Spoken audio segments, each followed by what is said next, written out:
जय श्री कृष्णा। राधे राधे। आज आप लोग सुनेंगे बुध प्रदोष व्रत की कथा। ओम नमः शिवाय। प्रिय भक्तजनों, आज जेठ मास की शुक्ल पक्ष की त्रयोदशी तिथि है और आज बुध प्रदोष का व्रत है। प्रदोष अर्थात त्रयोदशी का व्रत मनुष्य को संतोषी एवं सुखी बनाता है। अतः जो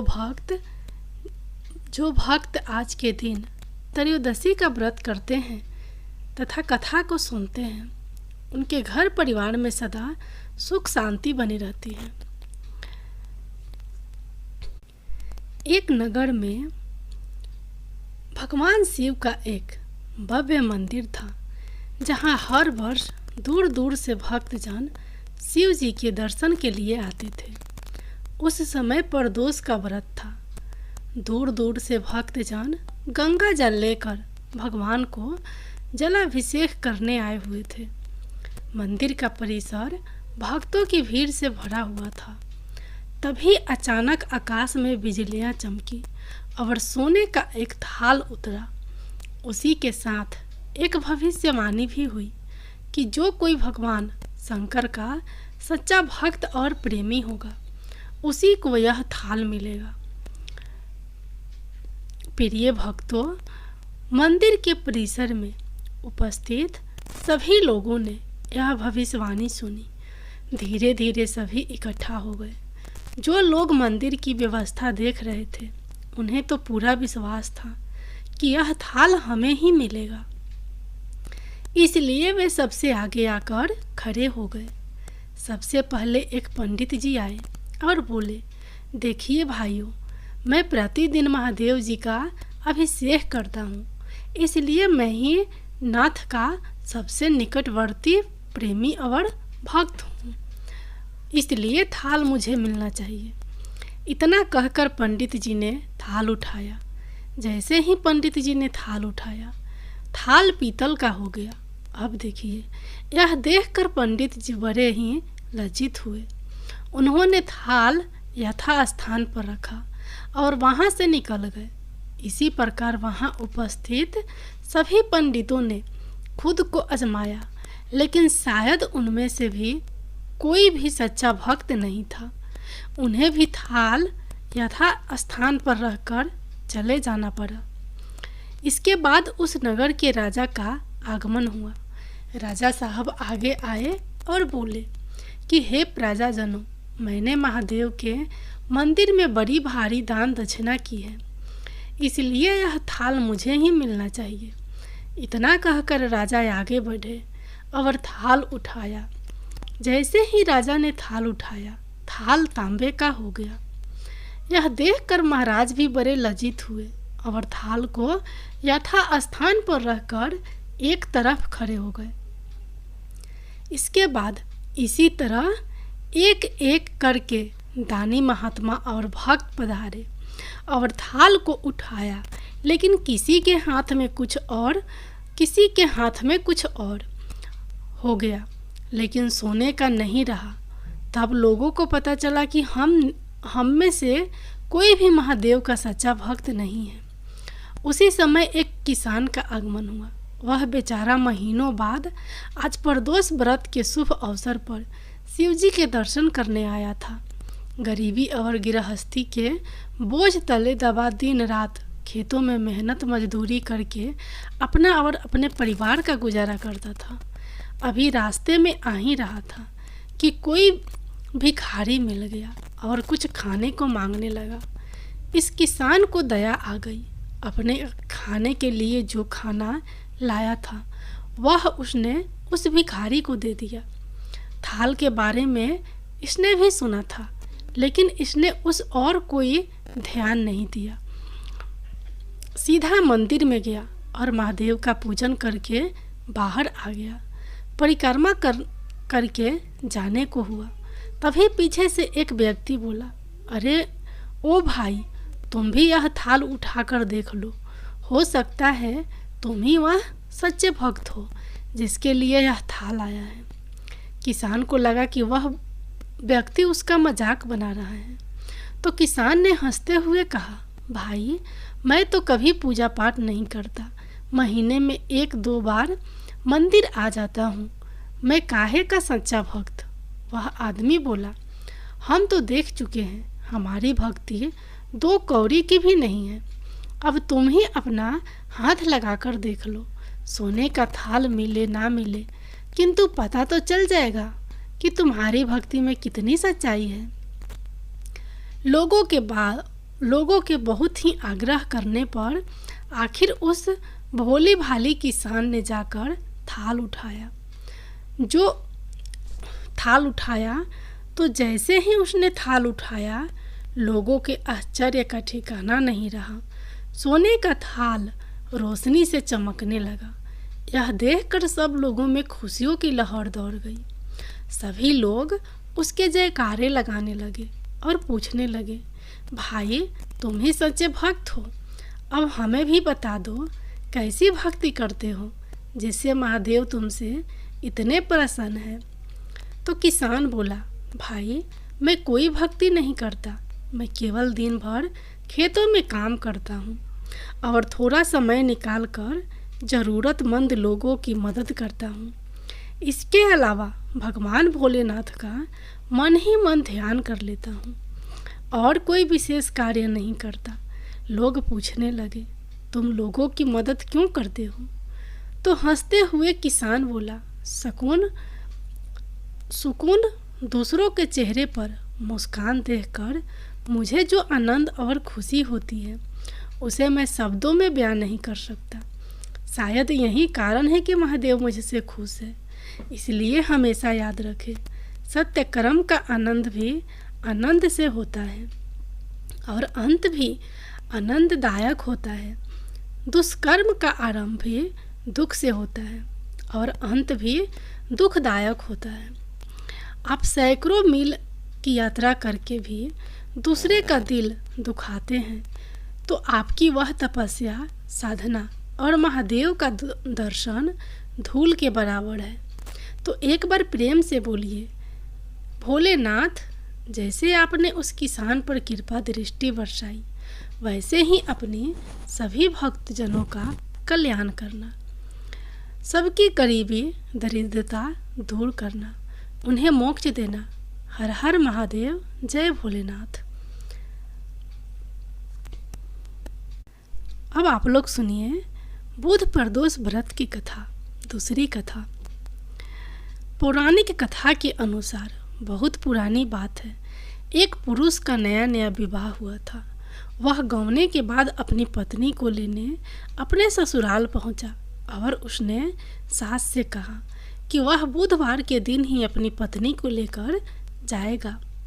उस पुरुष के सास, ससुर, साले सभी ने उसे समझाया कि बुधवार को पत्नी को विदा कराकर ले जाना शुभ नहीं होता, लेकिन वह पुरुष नहीं माना। विवश होकर सास ससुर ने अपनी जमाई और अपनी पुत्री को भारी मन से विदा किया। तब पति और पत्नी बैलगाड़ी में चले गए। एक नगर के बाहर निकलते ही पत्नी को बहुत प्यास लगी। तब पति लोटा लेकर अपनी पत्नी के लिए पानी लेने गया। जब वह पानी लेकर लौटा, तब उसने देखा कि उसकी पत्नी किसी दूसरे व्यक्ति के द्वारा लाए गए लोटे से पानी पीकर हंस हंस कर बातें कर रही थी। वह पराया पुरुष उसी व्यक्ति की शक्ल का सूरत वाला था। ऐसा देखकर वह व्यक्ति पराया पुरुष से आग बबूला होकर लड़ाई करने लगा। धीरे धीरे वहाँ काफ़ी भीड़ एकत्रित हो गई और सिपाही भी आ गए। सिपाही ने स्त्री से पूछा कि तुम सच सच बताओ कि तुम्हारा पति इन दोनों में से कौन सा है। लेकिन वह स्त्री चुप रही, क्योंकि दोनों ही व्यक्ति हम शकल थे। बीच राह में अपनी पत्नी को लूटा देखकर वह व्यक्ति मन ही मन भगवान शंकर की प्रार्थना करने लगा कि हे भगवान, मुझे और मेरी पत्नी को इस मुसीबत से बचा लीजिए। मैंने अपनी पत्नी को बुधवार के दिन विदा कराकर जो अपराध किया है, उसके लिए मुझे क्षमा कर दीजिए। भविष्य में मैं ऐसी गलती कभी नहीं करूँगा। भगवान शिव उसकी प्रार्थना से प्रभावित हो गए और दूसरा व्यक्ति उसी समय कहीं अंतर्धान हो गया। इसके बाद वह अपनी पत्नी के साथ सही सलामत अपने नगर को पहुंच गया। इसके बाद से दोनों पति पत्नी नियम पूर्वक बुधवार के दिन बुध प्रदोष व्रत करने लगे। बोलिए श्री शंकर पार्वती भगवान की जय। अब आप लोग सुनिए बुध प्रदोष व्रत में सुनी जाने वाली माता लक्ष्मी तथा शिव जी की बहुत ही दुर्लभ कथा। एक बार नारद जी ने भोलेनाथ जी की स्तुति करके पूछा, प्रभु आपको प्रसन्न करने के लिए सबसे उत्तम और सुलभ स्थान क्या है? हे त्रिलोकीनाथ, आप तो निर्विकार हैं, नित्य काम है, आप सहज ही प्रसन्न हो जाते हैं। फिर भी मेरी जानने की तीव्र इच्छा है कि आपको क्या प्रिय है। तो भगवान शिव जी बोले, नारद जी वैसे तो मुझे भक्त के भाव सबसे प्रिय हैं, फिर भी आपने पूछा है तो मैं बताता हूँ। मुझे जल के साथ साथ बिल्व पत्र बहुत प्रिय है। जो अखंड बिल्व पत्र मुझे श्रद्धा से अर्पित करते हैं, मैं उन्हें अपने लोक में स्थान देता हूँ। अब देखिए, नारद जी भगवान शंकर और माता पार्वती की वंदना करके अपने लोक को चले गए। उनके जाने के बाद माता पार्वती जी ने शिव जी से फिर पूछा, हे प्रभु, मेरी यह जानने की बड़ी उत्कृष्ट इच्छा हो रही है कि आपको बिल्व पत्र इतना प्रिय क्यों है। कृपया करके मेरी इस जिज्ञासा को शांत करें। शिव जी बोले, हे शिवे, बिल्व पत्र की पत्ते मेरी जटा के समान हैं। उसका त्रिपत्र यानी तीन पत्ते शीघ्रवेद, यजुर्वेद, सामवेद है। शाखाएं समस्त शास्त्र का स्वरूप है। बिल्व वृक्ष को आप पृथ्वी का कल्प वृक्ष समझे, जो ब्रह्मा विष्णु शिव रूपी है। हे पार्वती, स्वयं महालक्ष्मी जी ने शैल पर्वत पर बिल्व पत्र के रूप में जन्म लिया था। इस कारण भी बेल का वृक्ष मेरे लिए अति प्रिय है। महालक्ष्मी ने बिल्व का रूप धारा, यह सुनकर माता पार्वती कौतूहल में पड़ गई। माता पार्वती जी कौतूहल से उपजी जिज्ञासा को रोक नहीं पाई।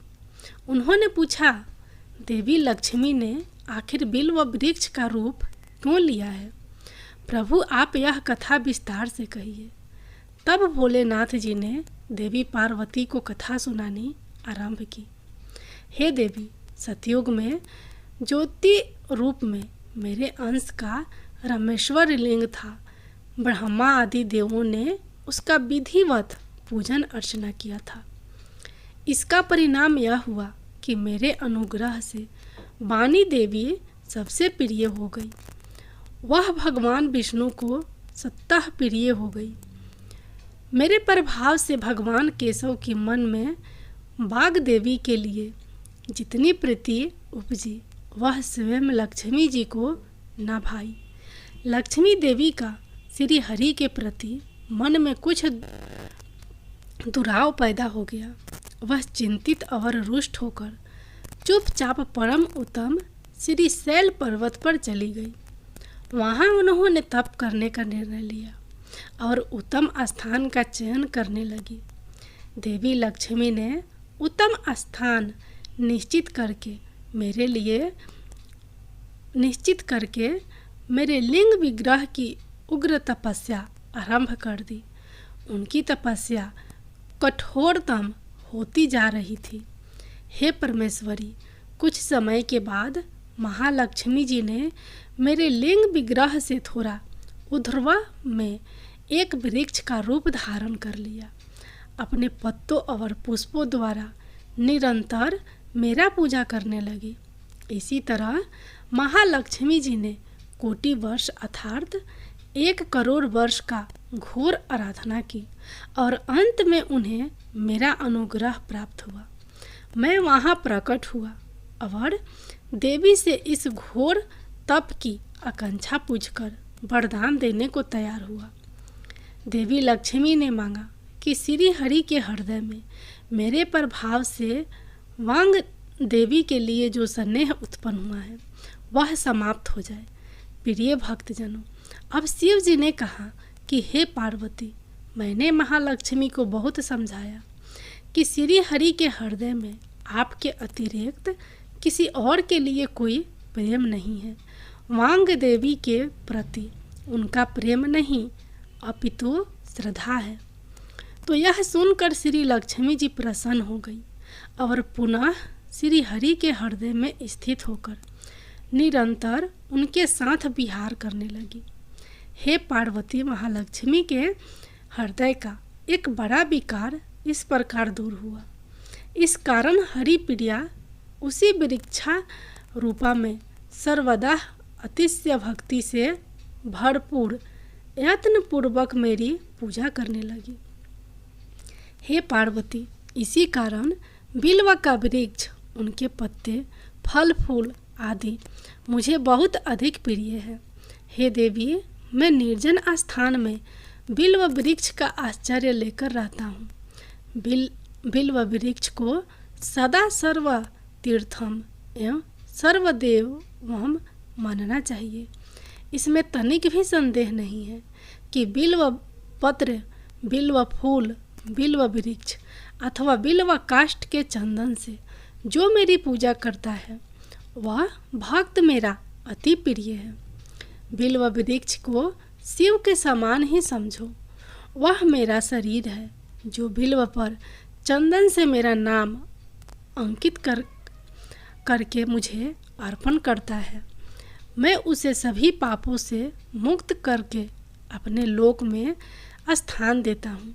हे देवी, उस व्यक्ति को स्वयं लक्ष्मी जी नमस्कार करती हैं जो बिल्व से मेरा पूजन करता है। जो बिल्व पत्र मूल में प्राण छोड़ता है उसको रुद्र देह प्राप्त होती है। मेरी पूजा के लिए बेल के उत्तम पत्तों का ही प्रयोग करना चाहिए। इस प्रकार भगवान शंकर ने महादेवी माता पार्वती के प्रश्नों का उत्तर दिया और उनकी जिज्ञासा को शांत किया। प्रेम से बोलिए, जय शिव शंकर, जय हो माता पार्वती, ओम नमः शिवाय। आइए अब सुनते हैं विनायक जी की कथा। एक ब्राह्मण था जो नित्य प्रति सुबह उठकर गंगा जी स्नान के लिए जाता और आकर विनायक जी का पूजा करता और विनायक जी की कहानी सुनता था। उसकी पत्नी को पूजा करना अच्छा नहीं लगता था और वह क्रोधित हो जाती थी और कहती थी कि सुबह सुबह सबसे पहले पूजा करने के लिए बैठ जाते हो। मैं झाड़ू निकालती हूँ, घर का काम करती हूँ, तुम्हें कोई काम नहीं है क्या? ब्राह्मण उसकी बातों को सुनता ही नहीं था। एक दिन ब्राह्मण गंगा जी नहाने के लिए चला गया और पीछे से ब्राह्मणी ने विनायक जी को छुपा कर रख दिया। वापस आकर ब्राह्मण ने कहा, विनायक जी की मूर्ति कहाँ गई? तो ब्राह्मणी बोली कि मुझे तो नहीं पता कहाँ गई। अब देखिए, ब्राह्मण ने खाना नहीं खाया और पानी भी नहीं पिया और उस ब्राह्मण ने कहा कि जब तक मैं विनायक जी की पूजा नहीं कर लेता तब तक अन्य जल ग्रहण नहीं कर सकता। मैं तो विनायक जी की पूजा करने के बाद ही अन्य जल ग्रहण करूँगा। ब्राह्मणी ने ब्राह्मण को बहुत समझाया कि भोजन कर लो, लेकिन उसने नहीं किया। अब क्या था, दोनों को लड़ते झगड़ते देखकर विनायक जी की मूर्ति हंसने लगी। तब ब्राह्मणी गुस्से में आकर बोली कि मूर्ति वहाँ रखी है। इसके बाद ब्राह्मण ने विनायक जी की पूजा अर्चना की। तब अचानक ही विनायक जी की मूर्ति बोल उठी, हे ब्राह्मण, तुझे मेरी सेवा करते हुए बहुत दिन हो गए। कुछ मांग, मैं तुझे कुछ देना चाहता हूँ। तो ब्राह्मण बोला, अन्न मांगो धन्य मांगो, जितना दुनिया में सुख है सब मांगो। तब विनायक जी ने सारा सुख, धन, अन्न सब ब्राह्मण को दे दिया। ब्राह्मण मूर्ति को मंदिर में रखकर पूजा अर्चना करने लगा और ब्राह्मणी को इतना धन मिलने से उसकी पूजा करने की श्रद्धा जाग उठी। वह भी ब्राह्मण को बोलकर मूर्ति घर में रखवा दी और खूब प्रेम से पूजा करने लगी। हे विनायक जी महाराज, जैसा ब्राह्मण को सुख दिया वैसा सबको देना। विनायक जी की कहानी कहने वाले को, कहानी को सुनने वालों को और हुकार भरने वालों को और पूरे परिवार को देना। तो बोलो गणेश जी महाराज के जय, विनायक जी महाराज के।